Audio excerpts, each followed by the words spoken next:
And thanks everyone for coming along to this webinar about rural libraries. We've got some great speakers today, so I'll introduce those in a moment. And then equally important, we've also got time for discussion, because we're hoping at the end of this session, we'll come out with some really specific ideas about projects or things we can go to government around to ask for investment or support. So we started the work on specifically on rural libraries just before lockdown. So I think it was the last meeting I had before the curtains came down for lockdown, where we got together people running rural library services for a round table. So at that point we were concerned because although there was a big focus on levelling up as a great new initiative, it didn't seem to have any focus on rural areas. And that's despite the fact that over 11 million people living in the UK live in rural areas, but their needs and their additional challenges seem to be overlooked by Westminster government and central government. And we were aware that it wasn't just rural residents who had extra challenges, it was also rural libraries. So we wanted to bring the group together, but to have a positive look at, so absolutely what are the challenges facing rural libraries in their communities, but also what are those really important contributions that rural libraries can make to their communities. So we sort of turbocharged the work again last summer in response to a new paper by Defra, which was looking at how the work that Defra was doing for rural communities. And we were really pleased to see that libraries and Libraries Connected were mentioned in that. So we wanted to build on that moment. So again, we held another webinar to try and narrow down a bit what some of the impacts are that rural libraries make and some of their challenges. And also at that point, we were very pleased that Krystal Vittles, who's going to speak today, Krystal stepped up and volunteered to be our national rural lead. So that's really fantastic to have Krystal in that role. So today we just want to share some of the thinking with you, but also, as I said, really pick your brains so we can start to shape that offer to government and that ask. Because I think that rural libraries might be really quite vulnerable at the moment. If councils are looking for savings, then rural libraries, where footfall might look lower, cost per head might look higher, those might be particularly vulnerable if decisions are just being pushed by financial considerations. So I think the more that we can surface the important impacts that they can make and the way that the work of rural libraries can also help councils save money elsewhere in their budget, I think that's what's going to be really more important than ever. So I'm now going to hand over to our rural lead, Krystal Vittles, who's also Deputy Chief Executive of Suffolk Council, of Suffolk Libraries. Krystal, over to you. Isabel. Yeah, I haven't been in the council for a while now, but thank you for coming today to listen to me. I'm just going to share my screen if you just bear with me. I have recently got a new computer and it's a bit too clever for me, if I'm honest with you. I think I share that. How do I share? You've got a green button at the bottom of the screen, Krystal. Yeah, it's not showing my PowerPoint. Have you got a screen one option or anything similar? I've got my Chrome tabs, my Windows, and my entire screen. This is very annoying, isn't it? Why is it not?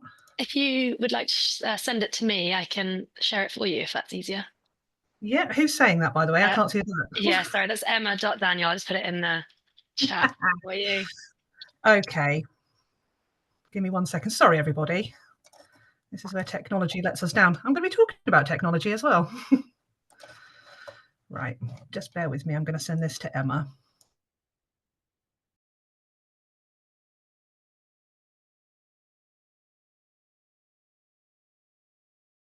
By the way, I've got a little notice there saying it's being recorded. Sorry. At the end, if someone could tell me what library that is, I'm going to might play guess the library as we go through this. They're all rural libraries, by the way.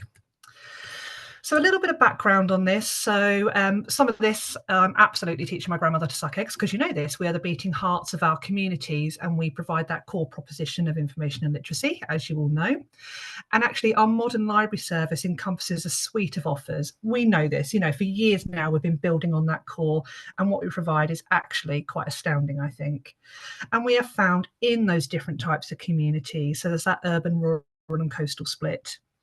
And those library services that actually are categorised as rural, using classification from the ONS, are actually quite varied. And it does include those really obvious places. I live in Suffolk, it's rural. Above us is Norfolk, that's rural. You've got your Cumbrias, you've got your Northumberlands. But actually, I've got a typo there, it says Mandy. Many library service authority areas are predominantly urban, which are predominantly urban, include rural aspects as well. Krystal, Yeah. which slide are you on? I'm on background slide. Is it not showing that? So we can see, we can't see the presentation view. I don't know whether you've shared it in presentation view. Yeah, I should have done. I'm so sorry. It might be that it's sharing a window. So we're still seeing the first slide. Yeah, there we go. We can see it now. Oh, it's not sharing in presentation view. I might do it in rough and ready view then, so everyone can just see what I'm on about. Is that okay? Yes, it's easy to see for me anyway. So hopefully that's the same for I'm everyone else. so sorry. Like I said, I've got this lovely new laptop and it's very, very clever, and it doesn't do what I want it to do half the time. So sorry, this is my background slide. And what I was saying, yes, we have loads of our urban ones, we've got our rural ones, but there are many library authority areas which are classified as predominantly urban, but still include rural aspects. And I was thinking about this earlier. The neighbours to our south, Essex, are a really good example of this. When you go from the bottom of Suffolk into Essex, lots of beautiful rural areas, and then as you go down into the county, kind of at the halfway point, it becomes incredibly urban. So you've got a library service there that are trying to balance two very, very different things. And what I've come to learn actually is that rurality and its implications touch the majority of library services in this country. So while I said we do have our obvious rural areas, it's touching all of us in some way. I remember talking to Isabel about this and about the data, and she said you'd actually be surprised. And she was right. I looked at the data and I was surprised. So Isabel also mentioned the Defra paper, the Unleashing Rural Opportunity. So this was really a jumping off point for us, really. And we did get name checked in there, libraries. It was a tiny little name check, but nonetheless, it put our foot in the door, I think. But at this point, it's only a little bit of a foot in the door, and we need to be a bit like those aggressive salesmen times gone by who used to put their foot in the door and refuse to go. And that's what we really need to do. And we do have Sheila from DCMS who is helping us with this. So within the paper, it outlined several key priorities, and those were the growing the rural economy, connectivity, home energy, and communities, all quite broad. And as I was reading this paper, all I could think was these absolutely align naturally to the work of libraries, and also what our ambitions are around rural libraries. So this leads me on to some priority areas. And I've been looking at the needs in rural areas. I've been talking to leaders in the sector. I've been looking on Basecamp. We're having all these different conversations. And the themes that I was able to draw together with talking to so many people were these. It's digital inclusion, the green agenda and sustainability, the rural economy, loneliness and isolation, and rural access to health and social care service. I will say that obviously not all of these are confined to rural areas. You're seeing some of these across urban areas as well.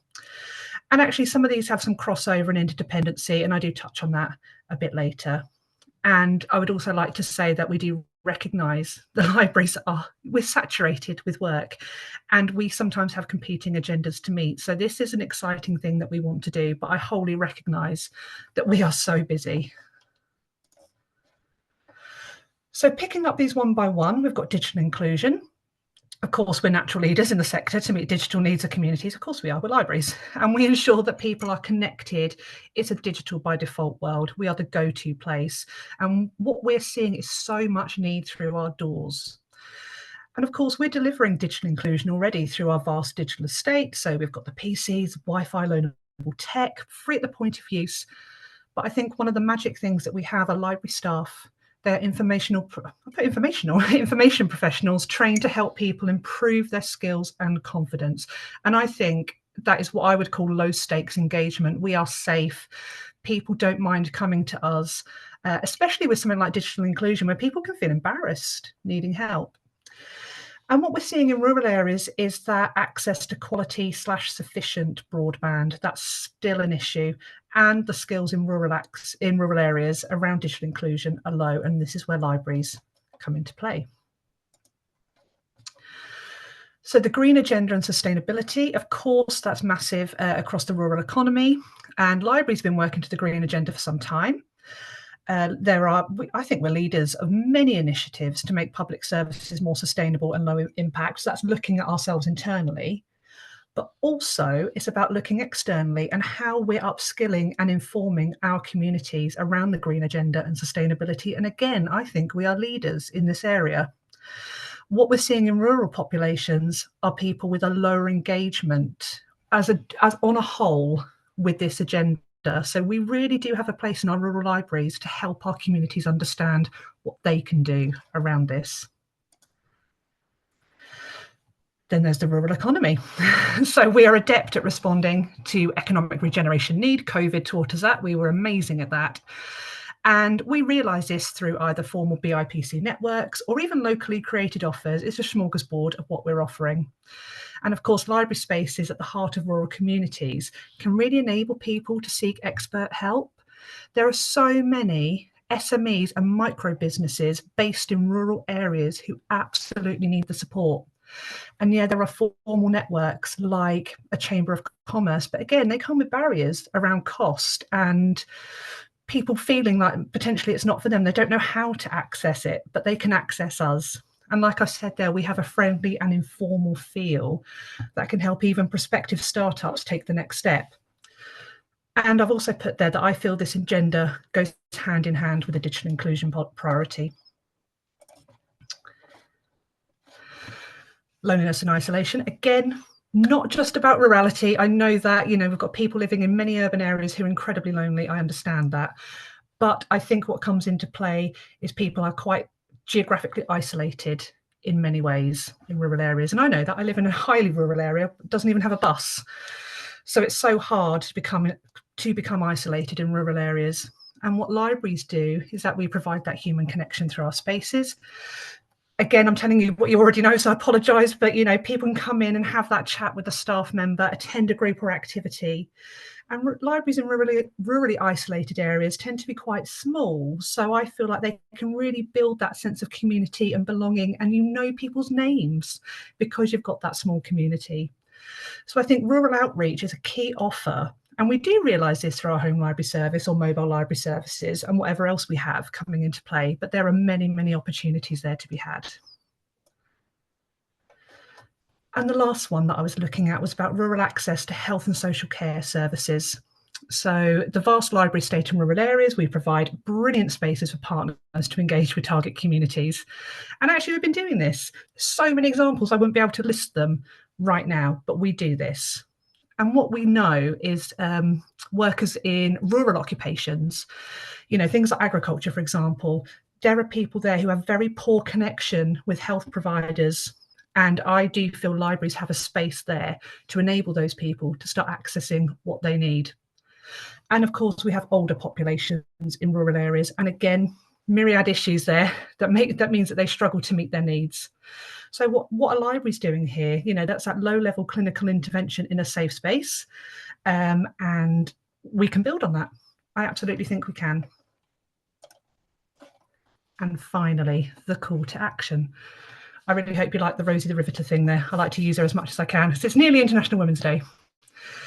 So what do Libraries Connected want to do? So they want to partner with organisations with a rural remit to explore pilot projects. So we gave an example of Defra at the start, definitely speaking to them, but there are other organisations that they want to work with.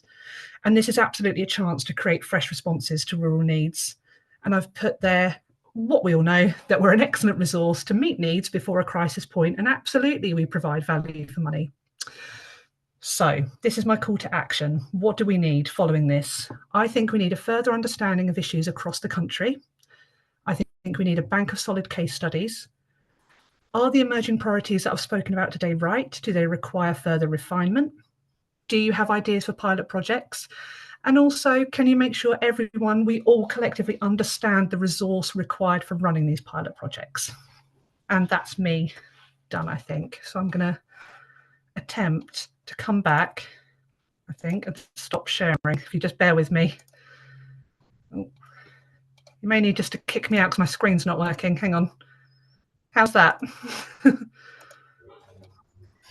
Well, thanks, Krystal. That's absolutely brilliant. What a great framing of the issues and really good introduction there. Thank you. I'm now going to invite our next speaker.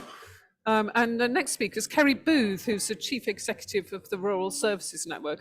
So it's great to have Kerry with us to set some of the wider context about providing good services in rural areas and helping us explore, again, libraries within that context. Kerry, over to you. Thank you. I'm really hoping that I can also share my screen with you. Is that working? Can you see some slides there? That's perfect. Brilliant. Let's see how this works. So thank you for having me today. I freely admit to not being a library expert, but I represent an organisation who deals with all things rural, so they come into that remit. So I just wanted to give you an introduction to our organisation and tell you a bit more about the work that we do around rural services. So we are a special interest group of the local government association. We are a membership body, so we have over 500 organisations in membership, including 86 rural local authorities from Cornwall right up to Northumberland. We represent those across England. We have housing associations, health trusts, third sector bodies, national bodies like Acre and Plunkett in membership, and we aim to provide that voice for rural areas. Move on. So what we aim to be is that national champion for rural services. So all of those in membership with us, which includes some larger town councils as well, have that kind of shared interest in delivering services in rural areas. Because rural is dispersed across the country, and kind of things that Krystal was saying there, you might have an urban area which has a rural hinterland. Actually, how does that area make sure it gets considered in that kind of urban focused policy? It can be difficult for rural areas to have a voice. So we aim to bring that voice together on a national scale. So sometimes for bigger cities that's easier, but we aim to do that on behalf of our rural communities. So we provide a network to share best practice, we represent them, and then provide that voice really in Parliament. Just to say, if any of your organisations or your county councils are in membership of us, some of the things that we provide our members are a seminar programme that's free to our members to attend, and that's the seminars that we have this year. They're all held online so that people can engage wherever they are. We run an annual conference, which is free for our members to attend. It's all held online over the course of a week. That's just some kind of feedback from our session that we had last year. And we have sessions on housing, economy, connectivity, transport, access to health services, all those kind of things that actually we've talked about as being important in terms of the role of libraries as well in accessing services. So we work on that kind of national stage to represent rural. We work with MPs, we support an all-party parliamentary group on rural services, and we also work with civil servants. So we, for example, sit on the Defra Rural Impact Forum, sharing with them experiences of rural service delivery. We're part of things like the Rural Coalition, national rural bodies like ourselves and the National Farmers Union, Acre and Plunkett, who come together to provide that kind of cohesive voice on a national level. But one of the main things that we do is campaign for fair funding. Now, I know that talk of money, particularly this week, is really important. Money for councils delivering services is really important. And what we do is we campaign for fair funding for rural communities. Now, this is in fact why one of the reasons why our group came together around 20 years ago. I'm not going to get into too much detail on funding formulas and things, but here's just some key things to remember, 3 key points. So it's not just this government, but successive governments that have underfunded rural councils.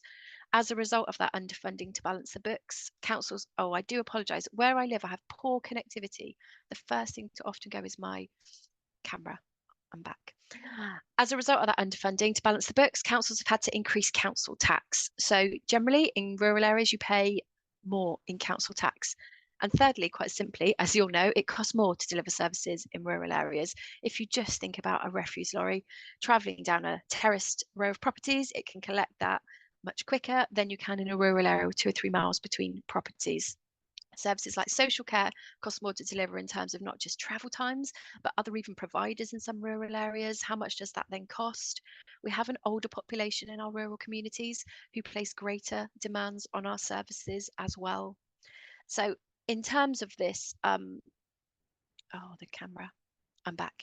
In terms of the unfair funding, so this year, urban areas received 38% more in government funded spending power than rural areas. That's significant in terms of council budgets. The funding formula for local authorities is quite complex. There's all sorts of weightings and it's a beast, that formula. But there's parts of it that talk about density and sparsity. And density gets 3 times that of sparsity.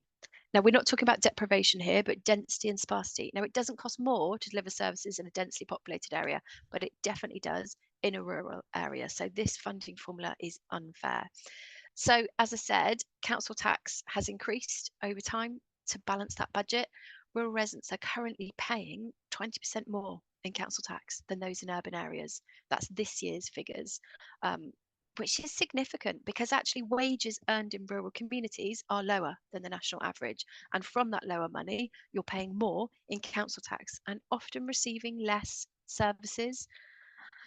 So for those councils, they have their pot of money. I like to think of it like this, that they're literally counting pots of money. They have their pot of money to deliver services.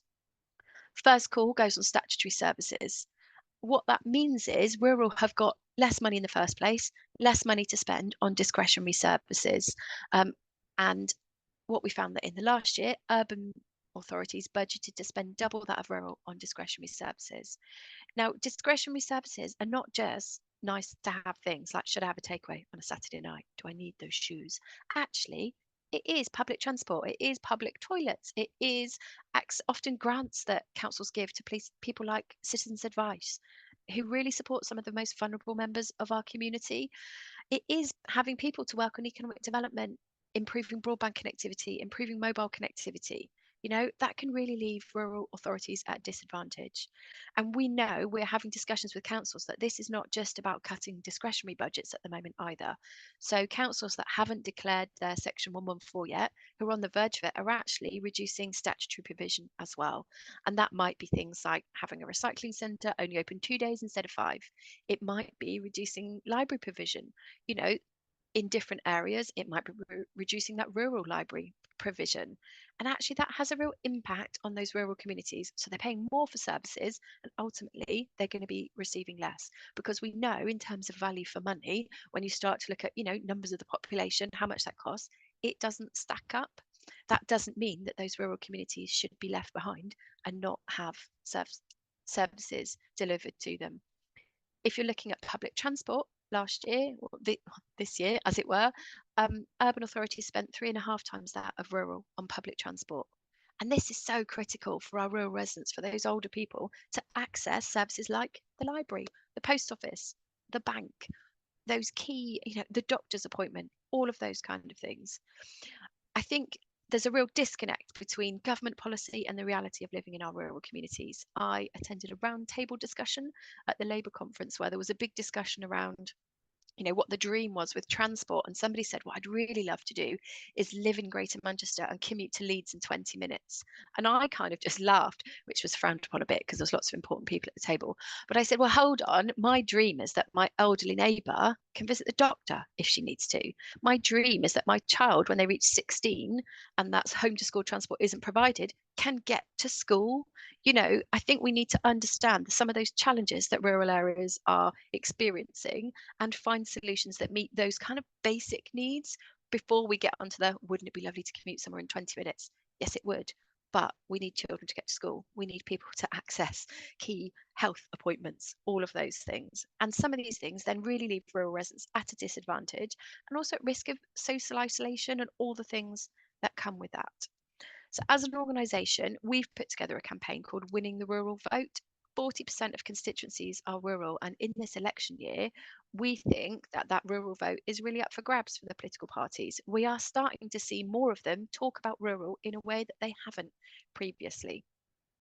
You know, we've said it before, there's a sixth of the population lives in our rural communities, which is greater than that that live in Greater London. We would never see a government design policy that ignored the needs of Greater London. And yet what we're seeing with rural areas is that's what they're doing time and time again. We know public services in rural areas are underfunded, houses are expensive to buy for local people, transport provision is patchy, the rural economy doesn't have the support it needs. You can see from my video disappearing that digital connectivity is not great in all rural areas. I live in rural Devon. You know, and we actually need solutions from government, different solutions, not a one size fits all policy to try and respond to some of these areas. So and what I can do is make sure that you can all have a copy of these slides after, so you don't need to kind of copy them down. But our Winning the Rural Vote campaign sets out 8 policy areas, which are on the screen there, around affordable housing, net zero, connectivity, access to health and care services. There's just a bit of information about them there, because we know that all of these topics are really important. For example, we don't just want the government to build the right houses in the right places. Actually, we need education provision. We need access to doctors, particularly dentists in the area where I live, all of those services. You know, people need good jobs in their local area. We have a lot of tourism in our rural communities, which is great, but it means sometimes we have lots of, you know, I've heard it described as job rich, career poor. You know, people actually, when the government, the government looks at statistics like things like unemployment to decide where it's going to target intervention. Well, unemployment in rural areas is quite low, but that can often be because people are doing 2 or 3 jobs, potentially in the tourist industry, that might be seasonal, that are very low paid, and they're doing 2 or 3 to make ends meet. That doesn't mean that we don't need economic development support and intervention in those areas, but the government uses that measure around unemployment, which is really quite an urban based measure to access need and understand need, and misses then the needs of our rural communities. So we're hoping and campaigning for government to take action in all of these areas, and also use those right measures and metrics to understand what's happening in our rural communities. I have to say, I'm not a libraries expert, so I started thinking about this yesterday with my presentation around, well, okay, in these priority areas, you know, what could the role of rural libraries be? And I could have got this completely wrong, but I've talked here, and I'll share these with you, around things that Krystal described the library as the beating heart of our rural communities. It absolutely is. And all of these kind of policy areas, that's where libraries could be providing solutions. You know, absolutely, they provide access to digital connectivity so that people can access training, skills, apply for jobs. I mean, everything in my world, it feels at the moment, I have 3 children, is online for them. All their homework is online. I have to order their school dinners online. I pay for their trips online. If I didn't have connectivity at home, they and I would be at a real disadvantage. And so giving people access to that, whether that's, you know, in the library, in our rural communities, is really important. Those libraries can then provide, in terms of the rural economy, you know, a place for small, medium-sized businesses to meet up. Actually, our rural economy is made up of small businesses and predominantly sole traders, and actually them having a place to go for support, advice, it might be increasing digital skills, is really important in helping to grow the rural economy. It can provide access to health and care services. You know, if lots of appointments are now online, actually being able to provide a safe space where people can go to have those appointments to access information and knowledge is really important. As we move towards net zero, there's all talk around moving to heat pumps, insulating your home, all of that kind of stuff. And libraries can be a source of information to enable that journey for our rural residents on that way towards net zero. So I'll share this with you, and you could all tell me I'm wrong with my thoughts, but I do see rural libraries as the solution for this, some of those policy challenges. I think the difficulty that we have is that disconnect, though, between government departments. So we had Unleashing Rural Opportunity. It's very much thought of as a Defra strategy. Oh, my camera's gone again. If any of you could improve connectivity in Devon, that would also be great. But it seems to me it's very much thought of as a Defra strategy. We meet with Defra regularly. We're part of these groupings with Defra. And we do find that when we try and talk to other departments, because it's rural, we're referred back to Defra. But actually, transport is the Department for Transport. Local government funding is DLUC, actually funding these services. You know, it's different departments for those who might write a policy on unleashing rural opportunity. And so we need to make sure that these departments work in a joined up way and recognise that rural isn't just Defra, but it's the responsibility of all government departments to design policy that meets the needs of their rural communities, rather than just that one size urban fits all approach. We've also done some, I was just going to say, on unleashing rural opportunity, I did think it was quite interesting that it talks, as well as Suffolk, Devon gets a name check for its brilliant library services, and yet in the autumn of 2023 the mobile library service in Devon has ceased due to lack of funds. So we're recognizing the really important role that libraries play and in those rural communities, and then actually because councils are underfunded and don't have enough money, then those services are stopped, and we have that disconnect between the two. We've done some analysis as well, looking at different spend of urban versus rural shire counties. And I mean, everybody's spend is reducing, but actually you can see there, the blue on the graph is the urban versus the rural. Urban are spending more on their library provision. They have more money to start off with, and they're able to do that. And I think I have got my contact details there on the end. If any of you want to talk to me afterwards or get in touch, please do so. But we as an organisation, I'm going to stop sharing that and just share something with you. We're part of the Rural Homelessness Coalition. So some research was done in the last couple of years, really looking in detail at rural homelessness, some of the causes, some of the solutions. As part of that research, we took it to Westminster, we met with the minister, we presented it to her. I talked a lot about rural fair funding and how unfair it was and how services were being cut. And you get the kind of, oh yes, this is important, this is all good. And we had a guy there who had experienced homelessness, lived in a rural community, and he started sharing his story. And honest, when he started speaking, you could have heard a pin drop in the room. Everybody listened. And he shared his terrible backstory about how he'd become homeless. He'd lived in the terrible situations that he'd been through. And then somebody asked him, where did you go for help? How did you get out of this? Because it was a cycle. And he said, the library. I went to the library and I decided I needed help. So I Googled it and I found it was a group called Turning Tides, who then supported him to get out of his situation. And honest, it backed up everything that I'd said. Sometimes I think ministers need to hear from people like the guy who shared his story, because they'll speak to people like me all the time.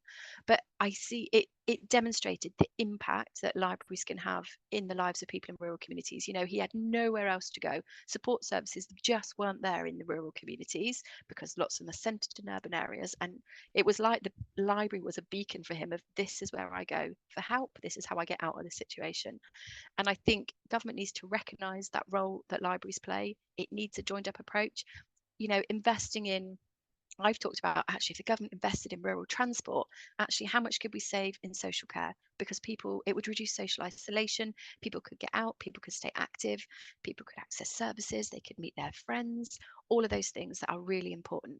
But actually, if we also invested in libraries, how much could we save in the benefit system? Because actually we'd give people access to training, education, different jobs, opportunities. How much would we reduce if people who are lonely at home and therefore have lots of health issues were able to get out and meet a group of people for coffee and a chat and all of those things? How much could we actually reduce other budgets that the councils and government has to spend if we invested in things like libraries, rather than just seeing them as, well, we've got no money, let's cut this service.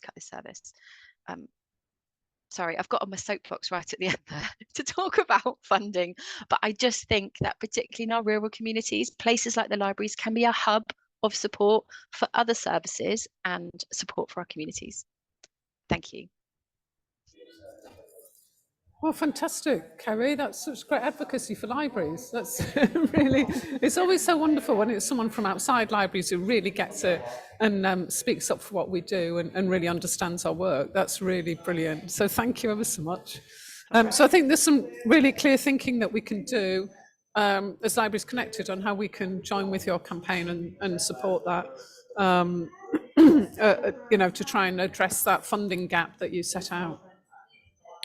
So now we've got a chance for discussion. So before we go into discussion, I wonder if anyone's got any questions for Kerry or for Krystal. If so, could you wave your hand? I think I can see everyone on the screen, or put your little hand up. Okay, I don't think we've got any questions because both your presentations were so clear. So what I'd like to look at now is following on from Krystal's brilliant call to action. If you look in the chat, I've typed up the priority areas that Krystal outlined. So it'd be really good to get your thoughts on these priority areas, which are digital inclusion, green agenda and sustainability, rural economy, loneliness and isolation, and access to health and social care services. So it'd be good to hear if there are any initiatives that your library is doing specifically in those areas that you think is worth sharing. Because there's one thing that we all know about libraries, that every single library is innovative and has some amazing projects going on. And it's always really good to hear about those. And those are the things that we can take and turn into those case studies and then get those powerful quotes that Kerry was talking about, which really do make politicians and funders sit up. So has anyone got anything to share with us on any of those priority areas?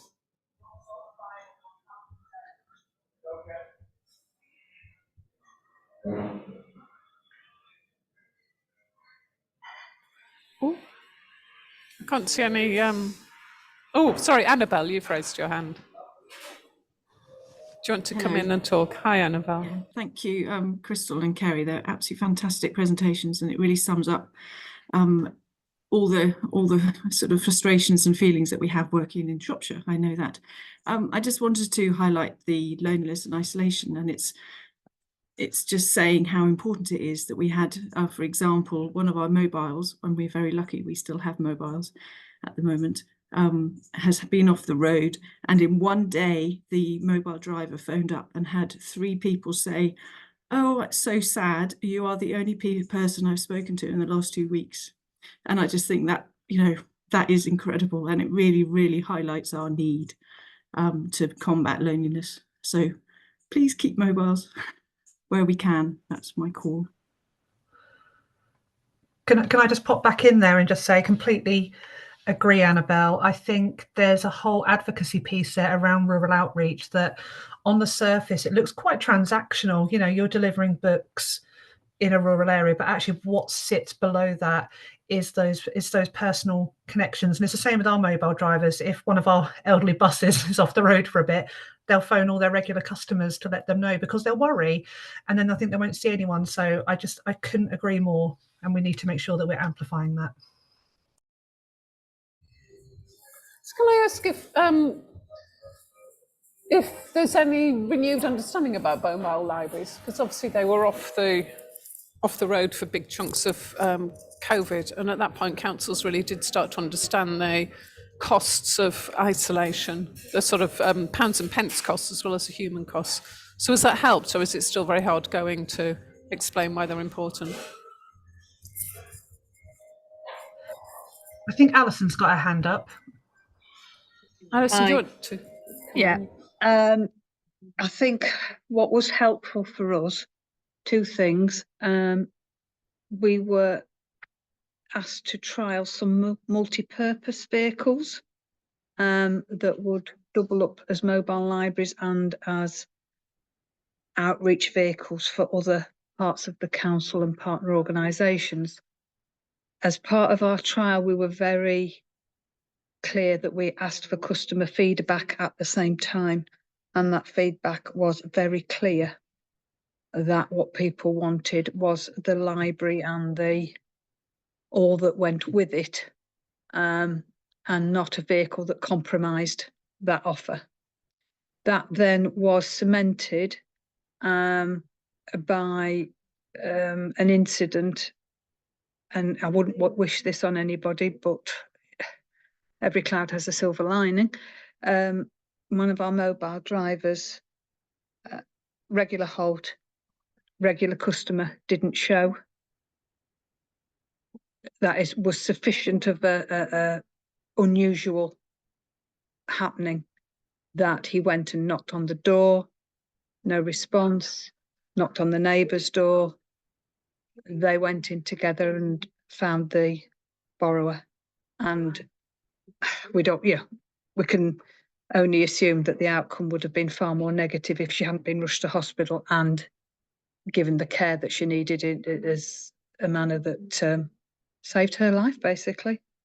And obviously, you know, internally within the council, we have been able to demonstrate, using that example, the real power of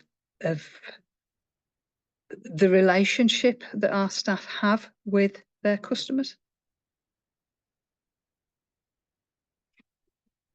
Oh, it's an incredible story, Alison. Just the thoughtfulness of your driver to do that as well. Yeah. And you know, really going the extra mile. We have been trying to think about how we can use that, you know, to the greater advantage of colleagues across the country. But, you know, it's a bit difficult with the content, but I'm sure it's happened elsewhere. I'm sure it has. Yeah, it's amazing. Kate Turner, would you like to come in? Hi, yes, thank you. Obviously I work for Libraries Unlimited. Yes, we're the authority where the mobile library ceased last week. So I just wanted to share, we had a very moving kind of farewell event for our mobile library staff on Friday, and exactly that example that you were mentioning was one of the things that they shared with us. So I'm not sure I'm going to manage, but we're looking at doing something that actually kind of captures the history and the difference that people have made there. It's great to read in the chat where other authorities have seen that investment, but I think the big learning curve there is it's the capital investment needed to replace vehicles. That's the big thing there, really, that's you know, so critical. I wanted to just talk in terms of loneliness and isolation, really, that success that we've seen with the warm banks over the winter, and where that has just been amazing.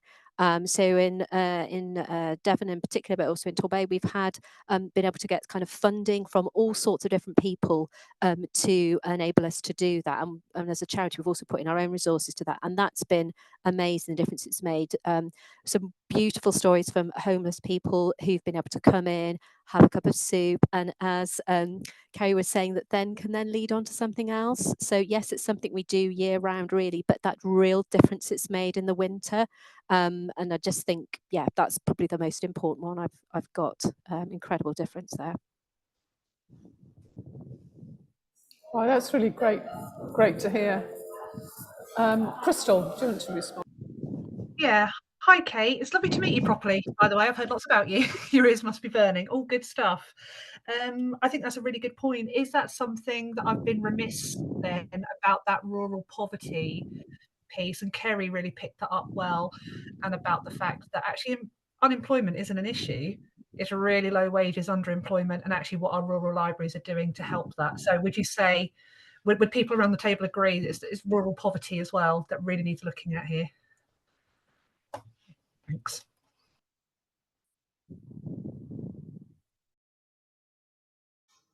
Yeah, I can see some thumbs up for that.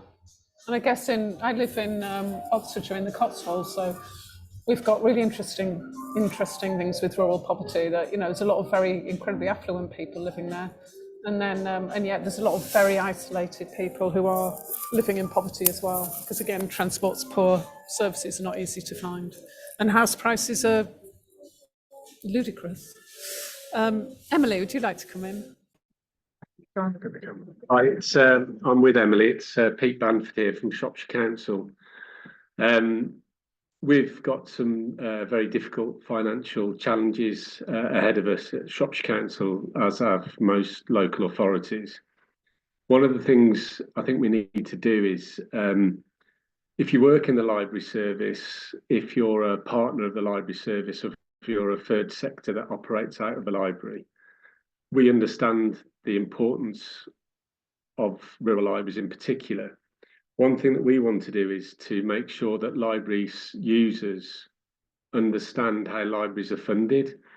And the reason why we want to do that is because we see part of our financial challenge through the town and parish councils. And if we go to the town and parish councils and present the importance, the significance of libraries and the challenges that we face to fulfil our statutory duty as a local authority, we're hoping that the town and parish councils will also engage with their communities and consider putting up the precepts so that it becomes a more affordable service in terms of affording the core funding. We're looking at libraries, physical libraries, and we're also looking at our mobile libraries. one of the considerations, and it's a very difficult position to be in, is being an optimist. I'm hoping that one day local authorities will get proper funding again from central government.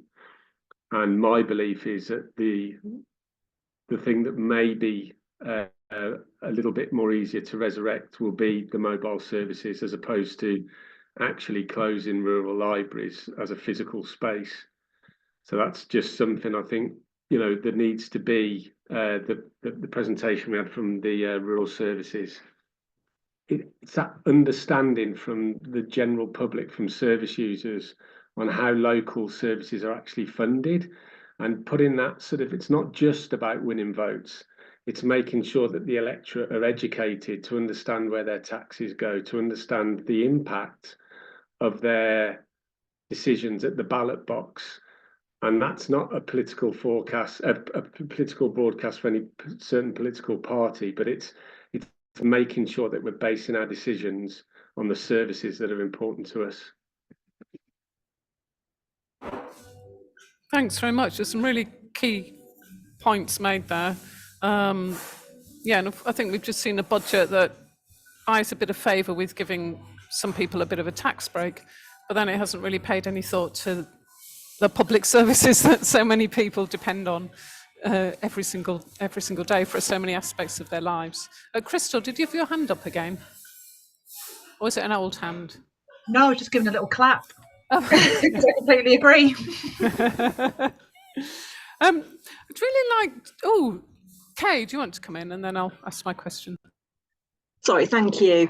I just found it very interesting, Kerry's presentation, talking about referring it to the Baroness Anderson report as well, because of course a key element of that was basically finding out what government wants from libraries and making them fully aware of what we do. So thank you for that, we are being advocated for, and there's more responsibility and the appreciation that investing in the service actually reduces savings in others. So I really do appreciate that. That's very helpful.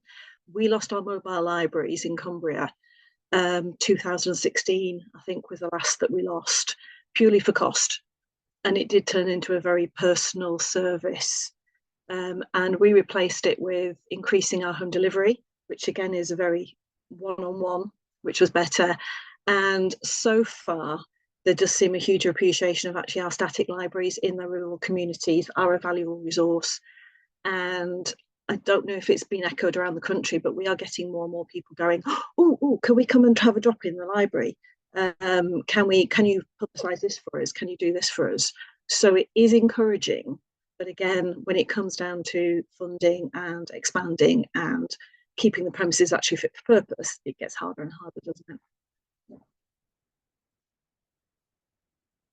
Great, thank you.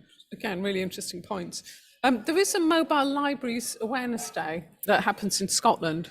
So it sounds like that's something that we should all really get behind, both those library services that still have mobiles and also those that no longer have them but have put other systems in place or are trying to advocate to bring them back. I can't remember what time of the year it is, but I think that's something we should really get behind. I just want to pick up again on some of the points that Kay was making there, again about libraries' role in community building. So I'm sort of really aware, especially with rural libraries, it's not just the work that you do inside your walls, inside opening hours, but it's also the way that you build those connections between individuals in your communities and between all the myriad of tiny, small voluntary groups and small charities in the sector that then go to back out into the community and operate out there. So sometimes I think of libraries as the kind of glue or as partnership magnets. So you're not just directly delivering services, but you're also making a lot more of the support and help that's out there in your communities and building those meaningful connections between individuals. So is there anyone who wants to reflect on it and how that works in their libraries and their communities?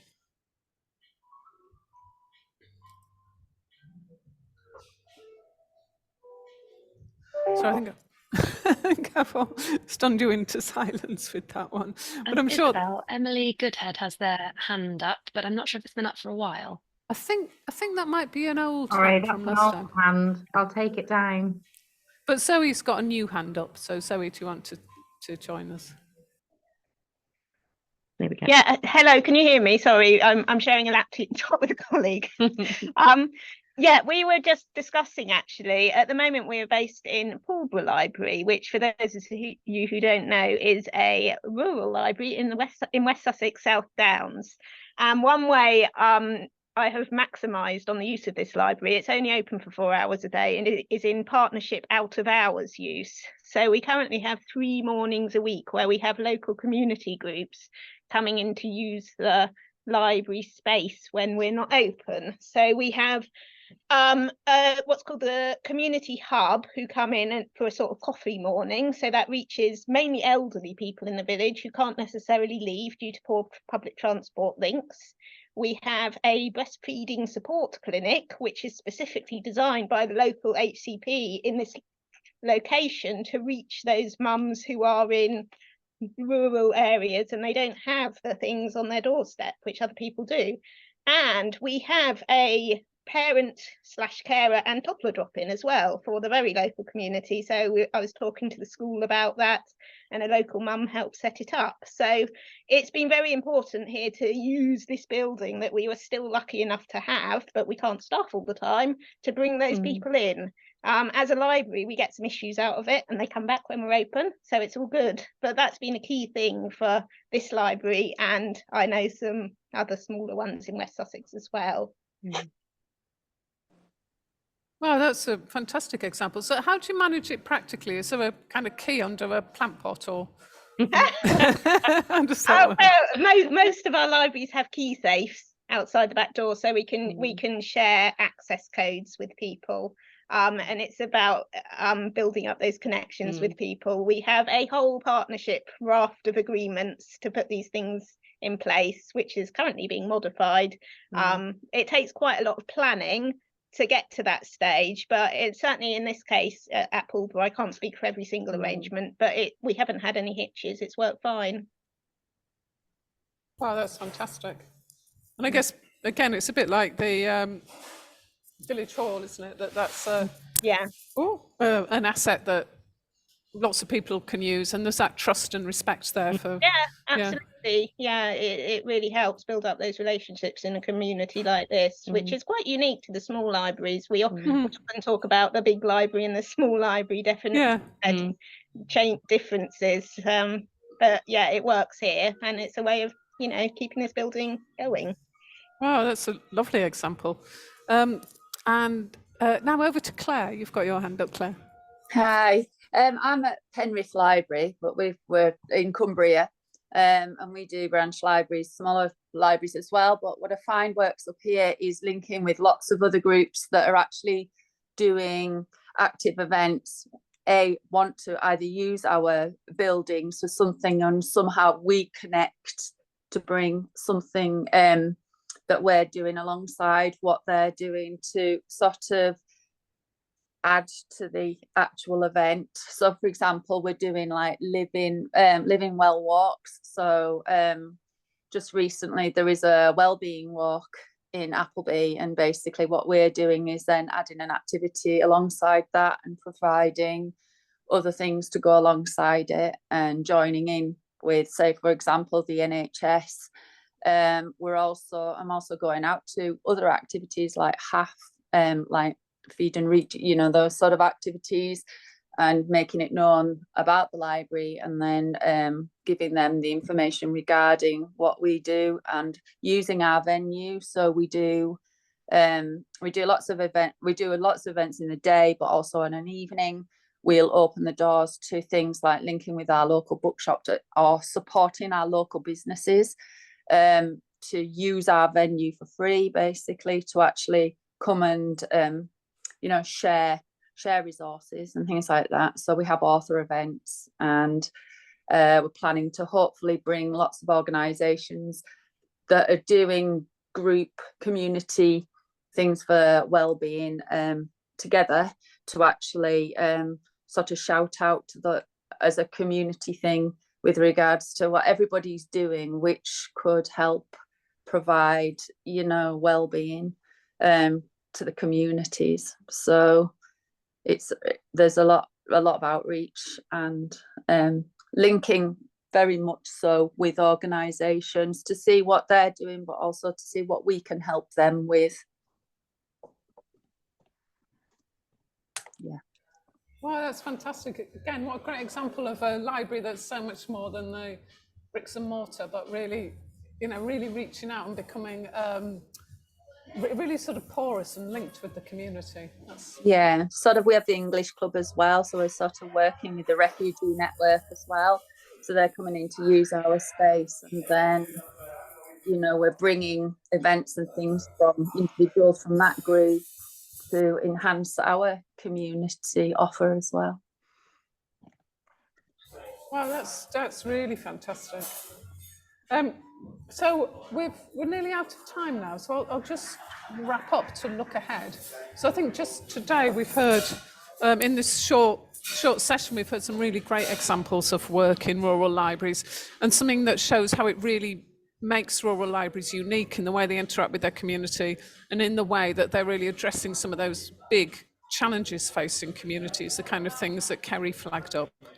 So what we'll do, start work on following this. We'll start work on a briefing sheet around some of the key themes that we've looked at. And it might be that we sort of lead or feature mobile libraries and that, or rural outreach services as a key theme in that. So we can talk about mobiles, we can talk about the home library visits, we can talk about the work to bring community groups into libraries. So I think we can get some really good case studies there. And underlying that, we'll be trying to make the argument about rural libraries and value for money. So hopefully it can be something that you can use when you're asked about costs and cost per head, to show that it's, you know, it's not that simple equation, that it's really important for your council and your funders to be thinking about the impacts and how you're helping them deal with some of the very expensive problems that they're facing. So we'll be sending out through Basecamp a call for case studies, a call for examples, photos, and of course what we always want are those really amazing quotes from your users, because we know, I think as Kerry said, and as Krystal and several of you have said, we know it's those quotes and those stories that really cut through. We need the statistics, but we also need those stories. So that would be great if when we send that call out that you can all respond and send us some great stuff to use. And the stuff that we can't use in the briefing sheets, if we get too much, then you can be sure we'll still use them in other opportunities. So they will get their airtime, and we'll make them work to our benefit. So I'd just like to thank both our wonderful speakers today. So thank you very much to Krystal, and thank you, Krystal, for taking on the role of rural rep, which is something that you do fabulously well. And thank you very much to Kerry. It's great to feel that we've made a kind of new friend today, but I can see that's a relationship that will continue to grow, and certainly over the next few months join our voices together to shout about fair funding for local authorities and fair funding for rural communities. So thank you, everybody. Hope you all have a great afternoon, and hopefully see you all again very soon. Thank you. Thank you.